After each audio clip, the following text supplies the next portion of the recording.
आपके आर्थिक लक्ष्य तब पूरे होंगे जब आपकी निवेश की गाड़ी लगातार चलती रहेगी, यानी आप अनुशासित तरीके से अपनी निवेश की रणनीति पर बरकरार रहें, अपने निवेश को बरकरार रखें। और ये सब कैसे होगा, किस तरह से बनाएंगे आप अपने लिए एक निवेश रणनीति, इस तमाम गुत्थी को सुलझाने के लिए मनी मंत्रा रोज आपके लिए खास पेशकश लेकर आता है, जहां पर निवेश से जुड़े तमाम पहलुओं पर हम बारीकी से आपको समझाइश देते हैं और आपके सवालों के जवाब भी देते हैं।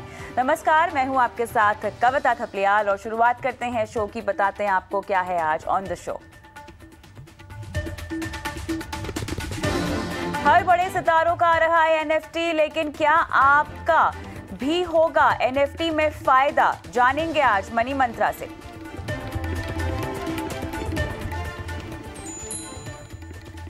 पेटीएम का आगे आईपीओ कैसे मिलेगा आपको, इसमें मुनाफा बताएगा मनी मंत्रा।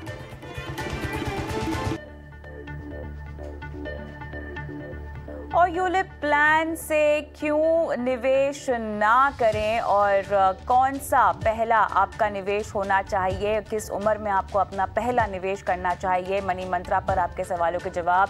फेसबुक, यूट्यूब, ट्विटर पर भेजिए अपने सवाल।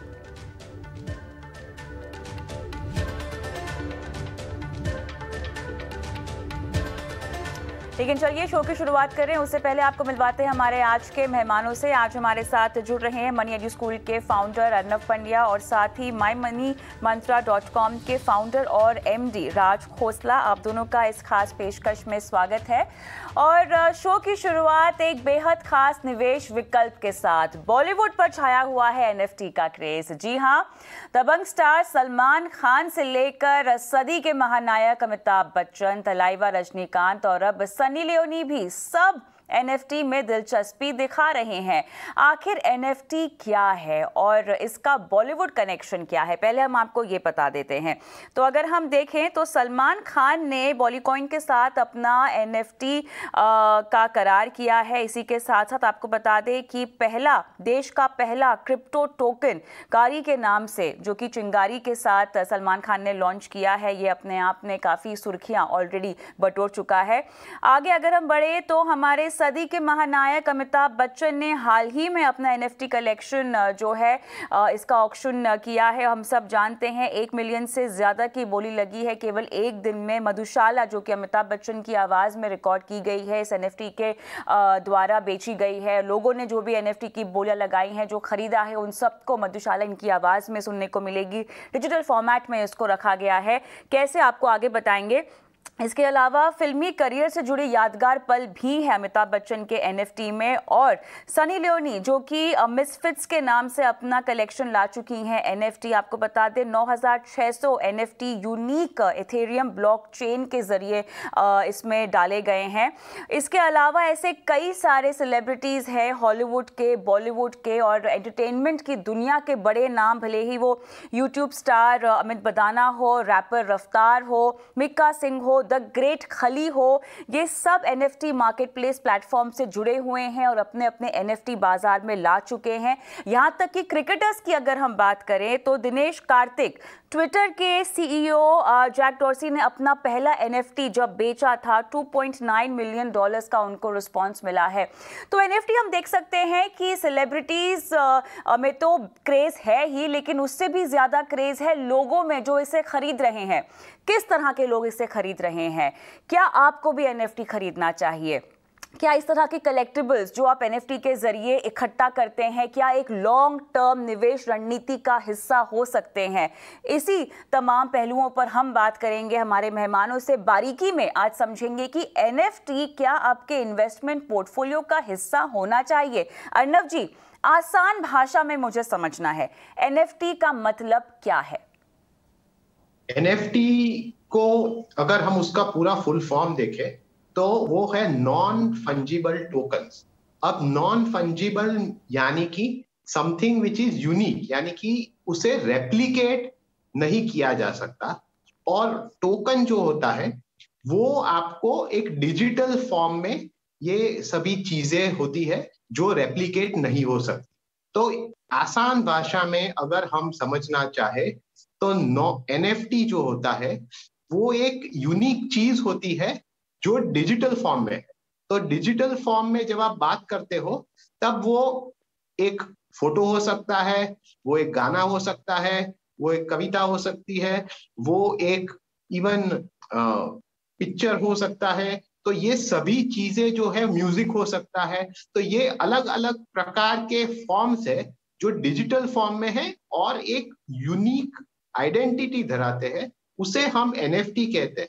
और एक इंपॉर्टेंट चीज ये है कि एनएफटी जो है वो क्रिप्टो के माध्यम से जुड़ी हुई है, क्योंकि वो ब्लॉकचेन के माध्यम से उसका ओनरशिप आपको पता चलता है। बिल्कुल, कमोबेश इसी तरह की परिभाषा हमें गूगल पर भी मिल जाती है, लेकिन इसको और बारीकी में समझेंगे हमारे मेहमानों से। राज जी, मैं आपके पास आऊं उससे पहले ना मेरे साथ 2 दर्शक फोन लाइन पे जुड़ चुके हैं जो कि एनएफटी के बारे में जानना चाहते हैं, और भी दर्शक हैं जिन्होंने ट्विटर के माध्यम से हमको सवाल भेजे हैं। गौरव है मेरे साथ सबसे पहले। गौरव, बताएं एनएफटी को लेकर आपका क्या सवाल है? मैडम, मैं गौरव बात कर रहा हूँ लखनऊ से। हाय गौरव, पूछिए। हाँ, हाय मैडम, मैं ये जानना चाहता हूँ कि एनएफटी में यंगस्टर्स जो है मेरे जैसे, वो कैसे निवेश कर सकते हैं, और इसमें ड्यूरेशन क्या होता है निवेश का, और इसमें क्या कोई लॉक इन पीरियड होता है निवेश के लिए? इंटरेस्टिंग। इसी के साथ दूसरे कॉलर आशीष देवकर भी मेरे साथ हैं। हाय आशीष, गुड इवनिंग, कैसे हैं आप? Kavita ma'am, good evening. I am very, how are you ma'am? Ashish ma'am, तो माय जी जी बोलिए। Yes, my question is that so since the past 5-6 months I've been studying cryptocurrency, blockchain and NFTs, and I find it really intriguing. So I wanted to start my NFT purchase, but as a millennial, 29-year-old millennial, I'm having some difficulties in understanding this MetaMask procedure and Uniswap and all those stuff. So if you could please explain in simple form like you always, that'd be really helpful for a millennial like me.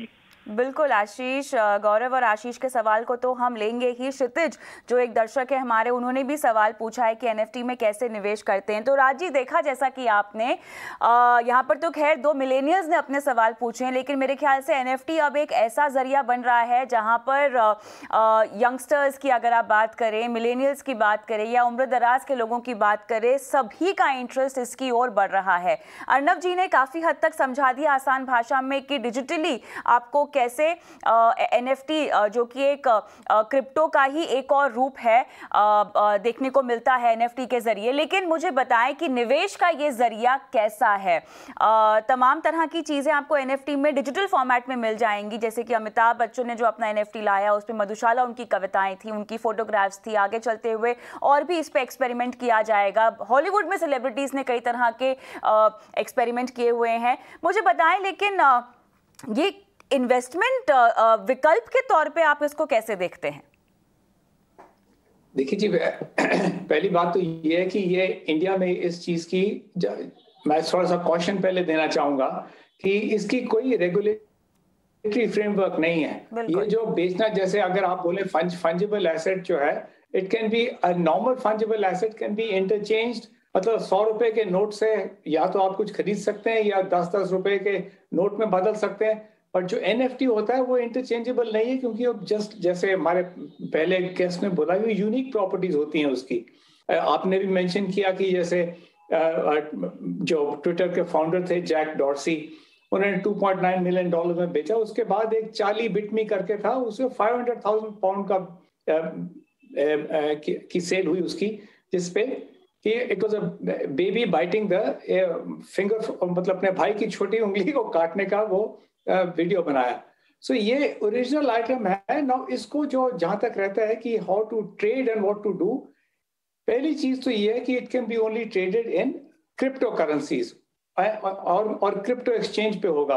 तो unfortunately Hindustan में ना हमारे पास अभी इसकी legal position की कोई crypto currencies की कोई खास क्लैरिटी नहीं है। तो जो भी आप हमारे इसके अंदर इन्वेस्टमेंट्स करते हैं तो थोड़ा बहुत रिस्क तो उसके साथ रहता है। ऑल्दो फ्रैंकली आरबीआई और सेबी और गवर्नमेंट ने कुछ क्लैरिफिकेशन दी है क्रिप्टोज के ऊपर, बट अगर रेगुलेशन पूरी ना हो तो इन्वेस्टर्स के साथ कभी कभी कोई डिस्प्यूट हो जाए तो कोई इन्वेस्टर कहीं जा नहीं सकता। आपका ये क्वेश्चन था कि कितनी इसके अंदर इन्वेस्टमेंट करनी चाहिए। एक तो ये नया क्लास है एसेट का, इतना कोई रेगुलेशन, इसकी कोई बैकग्राउंड, कोई वो चीज तो नहीं है जैसे म्यूचुअल फंड्स या स्टॉक्स या फिक्स्ड इनकम इंस्ट्रूमेंट्स। ये आपने काफी अहम पॉइंट हाईलाइट की है, क्योंकि रेगुलेटरी फ्रेमवर्क किसी भी इन्वेस्टमेंट विकल्प के लिए होना बहुत जरूरी है। अर्नब जी, यही दिक्कत हमें क्रिप्टो करेंसी के लिए भी सामने आती है, जहां पर हम इसको एक इन्वेस्टमेंट एसेट की तरह रेकमेंड नहीं कर पा रहे हैं, क्योंकि हमारे पास कोई फ्रेमवर्क ही नहीं है इसको लेकर फिलहाल। लेकिन दिलचस्पी लोगों की एनएफटी में बहुत ज्यादा है। अब जिनके पास एनएफटी जैसे इन्वेस्टमेंट में जो पैसा लगा चुके हैं, उनको आप क्या कहेंगे? क्योंकि देखिए, रिस्क फैक्टर्स इसमें कई सारे हैं। सबसे बड़ा रिस्क फैक्टर तो यही है कि आपके पास एक रेगुलेटरी फ्रेमवर्क नहीं है, कोई कानून नहीं है इसके लिए। दूसरा ये है कि जो भी लोग अभी एनएफटी लॉन्च कर रहे हैं, अब आप उनके ऑक्शन में आपने बिड करके खरीद तो लिया है, लेकिन इसकी आगे चलकर वैल्यू हम कैसे आके अगर क्योंकि सेलिब्रिटीज जो है, पॉपुलैरिटी जैसा कि हम हमेशा कहते हैं डबल एज स्वॉर्ड होती है। कभी भी ये खबरों में आ गए किसी गलत वजह से, तो क्या इनकी एनएफटी की वैल्यू गिर जाएगी? क्या मुझे आगे इसको बेचना मुश्किल हो जाएगा? ये सब चीजें मेरे लिए कितनी घातक हो सकती है मेरे इन्वेस्टमेंट पोर्टफोलियो के लिए? अर्नब जी, देखिए, मैं ऐसे देखता हूं कि ये आपको एक इन्वेस्टमेंट की तरह नहीं, लेकिन एक कलेक्टिबल की तरह देखना चाहिए। क्योंकि देखिए, जब आप इन्वेस्ट करते हैं तब आपके पास एक पूरा फ्रेमवर्क होता है, रेगुलेटर होता है, सिस्टम्स होते हैं, जो यहाँ पर नहीं है। ये आपको एक कलेक्टिबल की तौर पे देखना चाहिए। दूसरी बात ये है कि इसमें रिस्क तो ज्यादा है ही, क्योंकि देखिए, जब आप कोई चीज ऐसे खरीद रहे हैं तो उसका जो मार्केट वैल्यू जो डिटरमिनेंट है वो कल बदल सकता है। तो इसीलिए खास करके जब आप फॉर एग्जांपल मान लीजिए कोई सॉन्ग आपने खरीद लिया है, तो कल सॉन्ग की वैल्यू कम हो जाती है या सिंगर की वैल्यू कम हो जाती है, या आपको शायद ऐसा भी हो कि आपको कोई खरीदने वाला मिले ही नहीं उस चीज को लेके। क्योंकि मान लीजिए कि पूरा जो एनएफटी का कंसेप्ट है वो आज की तारीख में क्रिप्टो के हिसाब से इतना एक्साइटमेंट और सभी लोगों को बड़ी बड़ी वैल्यूज देख के इसमें इंटरेस्ट दिखाई दे रहा है। लेकिन अगर कल उसमें भी एक जैसे कोई थोड़ा बस्ट आ जाए पूरे सेक्टर में, तो वहां पर भी आप उसकी वैल्यू गिरते देखेंगे। तो ये एक बड़ी रिस्क फैक्टर तो है ही। तो मेरा ये भी कहना है कि निवेशक अगर आप उस तरीके से देखते हैं तो आप अपना नजरिया आपको बदलना होगा, क्योंकि आप इसे पैसा कमाने का जरिया मान के चलेंगे तो उसमें गलती होने की और ये रिस्क में आपके पैसे फंस जाने की भी गुंजाइश रहती है। क्योंकि देखिए, ओवरऑल जब आप पेमेंट करते हैं इसके लिए तो आप क्रिप्टो में करते हैं, because NFT mainly is based on the Ethereum blockchain, तो उसमें उसी में पेमेंट करना पड़ता है। अगर कल कोई भी कानून अब क्रिप्टो के लिए आ जाता है तो उसका डायरेक्ट इफेक्ट इन लोगों पे इस पे पड़ेगा जो इसमें निवेश कर रहे हैं, उसमें पैसा लगा रहे हैं। तो आप इसे ध्यान में रख के चलिए कि आप किस प्रकार का, अगर आप इसमें कुछ कर रहे हैं तो कैसे कर रहे हैं। अच्छा राजी, मुझे बताइए कि ये एनएफटी में कामकाज होता कैसा है? क्योंकि जितने भी अब तक आर्टिकल्स आए हैं ना, उसमें तो हम पढ़ रहे हैं एक मार्केट प्लेस होता है जहां से आप इसको खरीद सकते हैं। सलमान खान ने भी बॉलीवुड के साथ करार किया है, अमिताभ बच्चन ने भी एक मार्केट प्लेस के साथ करार किया है, जितने भी नाम हमने लिए सेलिब्रिटीज़ के वो भी एक मार्केट प्लेस के साथ जुड़े हुए हैं जहाँ तक एनएफटी के बिडिंग की बात आती है। तो ये पूरा प्रक्रिया क्या है निवेश करने की? कहाँ से जाके हम खरीद सकते हैं? किस तरह के प्लेटफॉर्म्स होते हैं अवेलेबल हैं? उनमें क्या क्या डिफरेंसेस होते हैं? मेरे से पूछ जी। हाँ, सो ये हम एक तो ये से क्रिप्टो एक्सचेंजेस से खरीद सकते हैं, और बोली तो लगती ही है, पर मैं जस्ट 1 सेकेंड गो बैक कि जैसे हमारे गेस्ट ने बोला, अर्नब जी ने, कि मेरे हिसाब से 5% ऑफ योर टोटल जो इन्वेस्टमेंट पोर्टफोलियो है उससे ज्यादा तो कभी भी नहीं, जैसे बिल्कुल ठीक बताया उन्होंने कि एक कलेक्टेबल आइटम है जैसे लोग कलेक्ट करते हैं, इसलिए 5% से ज्यादा तो कभी भी नहीं किसी को इसके अंदर अपने पैसे लगाने चाहिए। और जहां तक खरीदने की बात है तो ये हम क्रिप्टो एक्सचेंजेस से जाके खरीद सकते हैं। और हमारा क्या है, रेगुलेशन पे जो हमने बोला है ना, उसके ऊपर पूरी तरह ध्यान दीजिएगा, क्योंकि इसका कोई रिड्रेसल नहीं है अगर कोई गलती हो जाए जब आप खरीद रहे हैं। क्योंकि लाइक मैंने एथेरियम ब्लॉकचेन में इसकी स्टोर कर दिए, एक बार ही आपने ट्रांजैक्शन डिटेल कर दी, ओनरशिप इज रिकॉर्डेड और स्टोर हो गई है एथेरियम ब्लॉकचेन में। बायर बिकम्स ऑफिशियल ओनर, जो भी ओरिजिनल आइटम हो उसका, चाहे वो वीडियो भी हो या जो भी है, उसको ओनर बन गया है। तो अब आपके पास आपने खरीद लिया है, अब आपके पास है, अब यू वेट एंड वॉच, देखो जी इसका कितना फायदा होता है। जी, सवाल जो मैंने राजी को पूछा था मैं आपसे पूछना चाहती हूँ, किस तरह से ये मार्केट प्लेस काम करते हैं एनएफटी के? देखिए, अगर आप मार्केट प्लेस देखें तो एक जगह होती है जहां पर आप ये खरीद सकते हैं। लाइक फॉर एग्जांपल, जैसे आपने बताया कि जो बॉलीवुड सेलिब्रिटीज है वो एक जगह पे जाके बेचते हैं। अगर आपको खरीदना है तो आप वहां पर एक बोली लगा सकते हैं, और उसके लिए आपको क्या करना होगा कि आपका एक डिजिटल वॉलेट चाहिए। वो डिजिटल वॉलेट किस लिए चाहिए? क्योंकि जब आपको पेमेंट करना है तो आपको क्रिप्टो में करना है, तो उस डिजिटल वॉलेट आपको खोलना पड़ेगा। उस डिजिटल वॉलेट में आपको एक डिजिटल करेंसी खरीदनी पड़ेगी, ताकि जब शायद अगर आप सक्सेसफुल हो जाए इस बिड में, तो वो पेमेंट आपके डिजिटल वॉलेट से जाए। तो फिर डिजिटल वॉलेट को आपको लिंक करना होगा जहां पर आप खरीद रहे, यानी कि जिस एक्सचेंज पे आप खरीद रहे हैं। तो जैसे आप फॉर एग्जांपल स्टॉक्स में करते हैं कि आपका एक डीमैट अकाउंट होता है, बैंक अकाउंट होता है, और फिर एक्सचेंज पे आप ट्रेड करते हैं, उसी को आप एक बेस लेके समझने की कोशिश कीजिए कि आपके पास एक वॉलेट है जहां पर आपके पास क्रिप्टो है, एक एक्सचेंज है जहां पर ये ट्रेड होता है। तो उसी तरह से ये लिंक होता है और वहां से मूवमेंट क्रिप्टो की और वो एनएफटी की होती है। अच्छा, तो अर्नब जी मुझे बताइए कि इसमें बिडिंग का कोई मिनिमम और मैक्सिमम प्राइस भी तय होता है क्या? अलग अलग एनएफटी के बिडिंग प्राइसेस जिसमें मिनिमम और मैक्सिमम रेंज तय की जाती है, ये सारे एनएफटीज के लिए अलग अलग होती है? डिपेंड करता है कि वो एनएफटी के जरिए क्या ऑफर कर रहे हैं। जी जरूर। जो आइटम है, यानी कि जो चीज है या जो वर्क ऑफ आर्ट है, फोटो है, उसके हिसाब से एक बेस मिनिमम तय किया जाता है, और फिर वहां पर लोग अपने बिड्स डाल सकते हैं। फॉर एग्जांपल, अगर आप देखेंगे तो जो अमिताभ बच्चन के जो अलग अलग प्रकार के फोटोज और वो थे, उसमें 6 लाख से ज्यादा बिड्स आई थी, जिसमें से सिर्फ small amount of people were lucky के जिनको ये अल्टीमेटली मिला। तो इस प्रकार का आपको कई एरियाज में ऐसा भी मिलेगा कि ज्यादा लोग ने उसमें इंटरेस्ट जताया है, तो उसमें वो उनकी सिस्टम के मुताबिक कई लोगों को चूज करके उसमें आप अलॉटमेंट मिलेगा।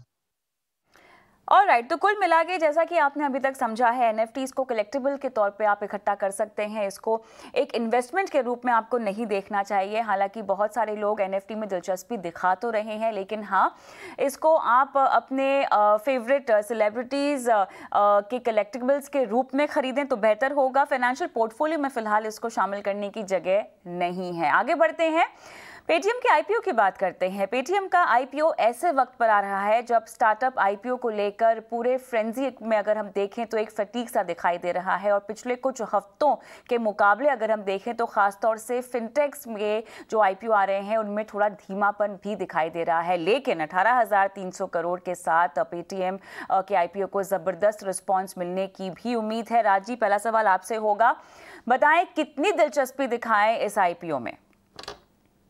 देखो जी, पहले तो जैसे आपने बिल्कुल ठीक फरमाया, 18,300 करोड़ में ये आईपीओ इंडिया की कॉर्पोरेट हिस्ट्री का सबसे बड़ा है। पर चाहे अब आप बोलें कि जी इसमें पैसे बनेंगे नहीं बनेंगे, अब आप एक चीज छोटी सी बताऊंगा कि प्रीमियम जो पेटीएम शेयर्स पे ग्रे मार्केट में पिछले हफ्ते 125 रुपए से स्लिप कर गया। तो पहला रूल तो ये है कि ऑल आईपीओ को बिल्कुल आपने बराबर नहीं समझना है। कोई आईपीओ जो पिछले इस साल में आए हुए उनकी डबल हो गई वैल्यू, कोई इतने जल्दी नहीं उठे, कोई थोड़े इशू प्राइस से नीचे भी जा रहे हैं। तो हमेशा हमको यही देखना है कि आईपीओ इन्वेस्टिंग थोड़ी बहुत रिस्कियर होती है नॉर्मल इन्वेस्टिंग करने से, क्योंकि इसके ऊपर इंफॉर्मेशन इतनी ज्यादा नहीं है। क्योंकि न्यू कंपनी जो डेटा है एग्जिस्टिंग लिस्टेड कंपनी में, ये दोनों में इंफॉर्मेशन में बहुत फर्क होता है, आप एनालिसिस उतनी अच्छे से नहीं कर पाते हैं। तो आईपीओ डेफिनेटली, अब आप जैसे अगर आपने पेटीएम का पूछा, आईपीओ जनरली जो है वो जो रैलिंग मार्केट है, जब मार्केट उठ रही है तो नेचुरली उनकी तो अच्छी रिटर्न मिल जाती है, but they can be even bigger losers जब मार्केट गिरे। तो पॉइंट जो मैं बनाने की कोशिश कर रहा हूँ कि भाई हर कंपनी को आपने अपने इंडिविजुअली असेस करना है, चाहे आईपीओ छोटा है, बड़ा है, लार्ज है, वो इतना महत्व नहीं रखता। तो उसको आपने उसी कंपनी में डालना है, इन्वेस्ट करना है, जिसमें सम पैरामीटर्स आपने इन्वेस्ट किए हैं। जैसे अगर मैं 2-3 आपको बता दूं कि क्या चीजें करनी चाहिए जो हमको फ्रैंकली पेटीएम या कोई भी आईपीओ तो उसके लिए करनी चाहिए। पहली चीज तो ये है कि बिजनेस मॉडल और मार्केट पोटेंशियल आपको पूरी तरह से असेस करना चाहिए कि भाई ये जो भी मॉडल इस कंपनी का है, जो इसके इस इंडस्ट्री के क्या प्रोस्पेक्ट्स हैं, जिस इंडस्ट्री में ये कंपनी ऑपरेट कर रही है, और इस कंपनी का अपना यूएसपी क्या है, जो इसके राइवल्स हैं उसके साथ इस ज्यादा अच्छी है या उससे ज्यादा अच्छी, कितनी ज्यादा अच्छी है, ये इंडस्ट्री कैसे चलेगी। बिकॉज ये जो नई न्यू इमर्जिंग सेक्टर जिसे कहते हैं, इसमें हमेशा ये सारी इंफॉर्मेशन शायद ना मिल पाए। अगर ये इमीडिएटली ना मिलती है किसी पब्लिशर, तो फिर आपको किसी इक्विटी रिसर्च की जो जिसने करी हो, वो जरूर आपको पूरी तरह से बिजनेस मॉडल और मार्केट पोटेंशियल आईपीओ या जो भी कंपनी हो पेटीएम का करना चाहिए। सेकेंड, इक्वली इंपॉर्टेंट, जो बहुत इससे भी ज्यादा इंपॉर्टेंट मैं समझूंगा, ये है कि वो पैसा रेज किस लिए कर रहे हैं। जैसे अगर आप पेटीएम की बात करिए तो इन्होंने पैसा ये जो अपने बताया है कि ये रेज कर रहे हैं पैसा बिकॉज इन्होंने नई बिजनेस लाइंस ग्रो करनी है, नए मर्चेंट्स अक्वायर करने हैं, नए कस्टमर्स अक्वायर करने हैं। ये तो अच्छी बात है क्योंकि ये पैसे जो भी जाएंगे ये ग्रोथ में पड़ेंगे। पर अगर कोई आईपीओ आ रहा हो, मान लो कि जिस तरह की भाई किसी ने वेंचर कैपिटलिस्ट हो या प्राइवेट इक्विटी के अपना एग्जिट बना रहा हो, तो उसके लिए पैसे जाए तो वो शायद इतना मुनासिब ना हो। एंड इक्वली इंपॉर्टेंट एक और बड़ी बात है कि प्रोमोटर मैनेजमेंट एंड क्वालिटी, जैसे कहते हैं man behind the machine matters the most. अब दिन अच्छे भी आएंगे बुरे भी आएंगे, अगर मैनेजमेंट अच्छी है, सब ने अपने इनकी हाइजीन इशू, सबकी इंटेग्रिटी अच्छी है, मेहनत ट्रैक रिकॉर्ड अच्छा, they have not always been able to achieve their objective, तो ये बुरे टाइम में भी कंपनी को आगे निकल जाएंगे। हाँ, तो ये चीज आपने देखनी है। और लास्टली है वैल्यूएशन स्टॉक की, सॉरी कैरी ऑन। तो इवन जैसे अच्छी कंपनी भी जो होती है ना, वो कभी बैड इन्वेस्टमेंट बन जाती है अगर आपने उसकी प्राइसिंग हाई प्राइस पे खरीदी है। सो आईपीओ की जो प्राइस डिस्कवरी है इतनी ट्रांसपेरेंट और इफेक्टिव नहीं हो पाती जैसे जितनी सेकेंडरी मार्केट की होती है। तो ये जो इन्वेस्टर है, जैसे अगर आप बैक टू पेटीएम आईपीओ, तो you keep a margin of safety, compare जो वैल्यूएशन है वो अपने बाकी और स्टॉक से कंपेयर करके ओनली इन्वेस्ट अगर ये थोड़ी आपको लगता है ये स्टॉक डिस्काउंट पे आपको मिल रही है, क्योंकि कभी भी ऊपर नीचे हो सकता है। तो आगे बढ़ते हुए हमें यही समझना है कि तमाम बारीकियां जो आपने यहाँ पर नोटिस की हैं, जो बताई हैं, समझाई हैं राजी, अर्नब सर, इसको हम कैसे अपने इन्वेस्टमेंट पोर्टफोलियो में अमल करें? क्योंकि देखिए इतना बड़ा आईपीओ आ रहा है, हर कोई चाहता है कि इसके सक्सेस में उनको भी मुनाफा हो, कहीं ना कहीं उन्हें भी कमाई करने का मौका मिले, लेकिन कंपनी की बुनियादी ढांचे को लेकर, उसके आगे विस्तार योजनाओं को लेकर, तमाम एंकर्स को लेकर आपको जितना भी होमवर्क करना चाहिए वो तो आप करके ही जाएंगे, क्योंकि आप आफ्टर ऑल आप अपनी मेहनत की कमाई लगा रहे हैं, अपनी हार्ड एंड मनी को लगा रहे हैं। लेकिन पेटीएम को अगर मैं देखूं और जितनी भी हमें रिपोर्ट्स दिखाई दे रही हैं, जितना भी समझ में आ रहा है, FY21 के रेवेन्यूज में डिक्लाइन यहाँ पर रिपोर्ट किया गया है, लेकिन ग्रॉस मर्चेंडाइज वैल्यू अगर हम देखें तो इसमें ग्रोथ दिखाई दे रही है। केवल आईपीओ की लिस्टिंग में ही मुनाफा लेकर निकल जाना चाहिए या इस तरह की कंपनी को अपने पोर्टफोलियो में जगह देनी चाहिए डायरेक्ट इक्विटी के जरिए? देखिए, जो पेटीएम कंपनी है वो एक न्यू एज कंपनी है, क्योंकि उसके जैसी फॉर एग्जांपल आपको सिमिलर कंपनीज कम या नहीं मिलेगी भारतीय बाजार में in terms of exact comparison. तो आपको ये देख के चलना है कि ये जो न्यू एज कंपनी है वो अलग प्रकार के बिजनेसेस में काम करती है, अलग प्रकार से बिजनेस करती है, तो क्या उसको वैल्यूएशन किस प्रकार से दे, क्योंकि ये एक बहुत डिफिकल्ट चीज हो जाती है खास करके निवेशक के लिए, क्योंकि यहाँ पर हमारे पास ऐसी नई कंपनीज काफी कम आई है। जैसे फॉर एग्जांपल जोमेटो का भी केस है कि वो एक यूनिक कंपनी है। तो इन कंपनियों को पहले तो एज ए इन्वेस्टर आपको सोचना चाहिए कि क्या आप अपने पोर्टफोलियो की स्थिति ऐसी है कि आप इस प्रकार की न्यू एज कंपनीज में थोड़ा रिस्क ले सकते हैं। तो अगर आप ले सकते हैं और इसे लॉन्ग टर्म के लिए होल्ड करना चाहते हैं, तो आपको दूसरी रणनीति ये बनानी होगी कि आप इसमें जो अपना इन्वेस्टमेंट है वो किस तरह करेंगे। क्योंकि मान लीजिए कि आपने एक बार शायद आईपीओ में थोड़ा पैसा डाल भी दिया और फिर अगर प्राइस नीचे आए तो फिर वहां से भी आप additional amount from the secondary market भी ले सकते हैं। तो आपके लिए आपकी स्ट्रेटेजी बहुत जरूरी है कि आपको क्लैरिटी होनी चाहिए आप किस प्रकार के लिए इन्वेस्ट कर रहे हैं। दूसरी बात कि आप कैसे इन्वेस्ट करेंगे। और तीसरी बात, ये सभी फैक्टर्स को आप ध्यान में रखिए। फॉर एग्जांपल पेटीएम का सिर्फ बड़ा इश्यू है इसीलिए आपको उसके पास जाने की जरूरत नहीं है। फॉर एग्जांपल हमने देखे हैं कि पास्ट हिस्ट्री में कई सारे बड़े इश्यूज में निवेशक को निराशा हुई है। फॉर एग्जांपल रिलायंस पावर का जो इश्यू था, जिसमें कई जो इश्यू प्राइस था उसके ऊपर जाने में कंपनी सक्सेस ही नहीं हो पाई। उसी तरह अगर आप देखें कोल इंडिया, जो भी एक बहुत बड़ा इश्यू था, उसके इश्यू प्राइस के सामने अगर आज की तारीख में भी प्राइस देखें तो इन्वेस्टर्स को रिटर्न नहीं मिल रहा है। और ऐसे नहीं है कि सक्सेस स्टोरीज नहीं है, क्योंकि जब टीसीएस का इश्यू आया था तब भी वो एक बड़ी कंपनी थी और जिन निवेशकों ने उसमें निवेश किया, उसके साथ रहे, तो उनको मल्टीपल बोनस इश्यूज मिले हैं और उनकी वेल्थ में भी इजाफा हुआ है। तो ये आपको सोच समझ के देखना चाहिए कि क्या ये वैल्यूएशन पे आप रिस्क जो है कंपनी में, क्योंकि देखिए न्यू एज कंपनी है तो रिस्क भी ज्यादा है, तो ये आपको समझ के निवेश करना होगा कि क्या वो रिस्क आप ले सकते हैं। और ऐसा ना हो कि आप सिर्फ शॉर्ट टर्म गेन्स के लिए और सिर्फ इसीलिए कि इश्यू बड़ा है इसीलिए आप उसमें दौड़ के चले जाए। सोच समझ के अगर आपको निवेश करना है तो आप बाजार में राय भी देख लीजिए कि ब्रोकर्स भी क्या कह रहे हैं और उस हिसाब से आप अपना रणनीति तय कर सकते हैं। तो लास्टली राज जी, क्योंकि अभी पूरी चर्चा को हमें समेटना है, तो मुझे बताएं कि एज अ फाइनेंशियल एडवाइजर अगर किसी को इस तरह के आईपीओ में पैसे लगानी भी हो तो अपने पोर्टफोलियो का कितना कंसंट्रेशन, कितना एक्सपोजर आईपीओ निवेश में लगाए?